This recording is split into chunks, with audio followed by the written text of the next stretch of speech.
Questions and comments. The Honourable Parliamentary Secretary.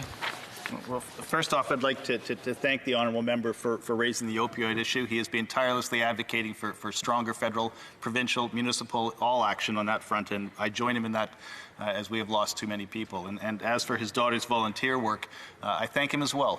It's not easy to get young people to volunteer in such a socially conscious way, and during the pandemic, it put themselves and their families at risk, and that service is also to be acknowledged and thanked.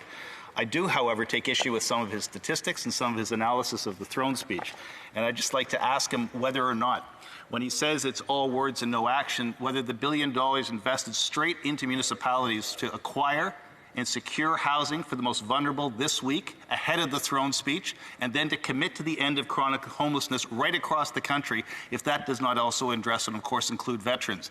I'd like him to address the fact that the investment we've committed to in this throne speech for the Youth Employment Services is not employment dollars committed to and invested in all students, all young people, not just those going to college, but all vulnerable youth across this country, and whether or not he will be supporting that.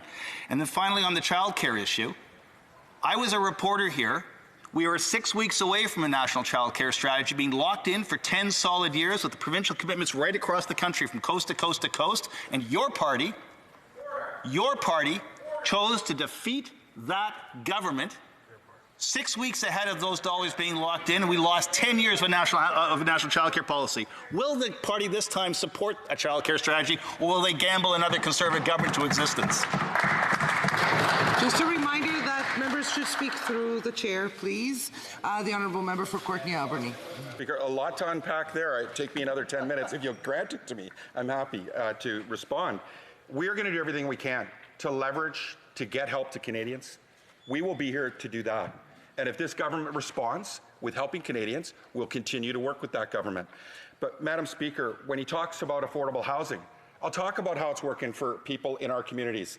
There are people, the growing amount of people that are homeless, especially now with the pandemic. The government is not moving with the speed and urgency that's necessary. He talked about veterans housing. My colleague from Esquimalt, Souk, he can tell you about a great facility called the Cockrell House that Angus Stanfield runs. No help from the federal government, none. They operate on donations through the Poppy Fund. We want to create a pilot project in our riding. I hope that the member reaches back to me and gives us help so that we can provide safe and secure housing for veterans. He needs to come to my riding. He needs to come to a house it and see the squalor conditions that Indigenous people are living in.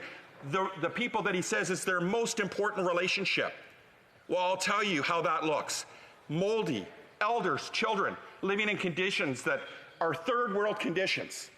And they want to brag and tout about their money that they're rolling out the door to build housing. Come to my riding.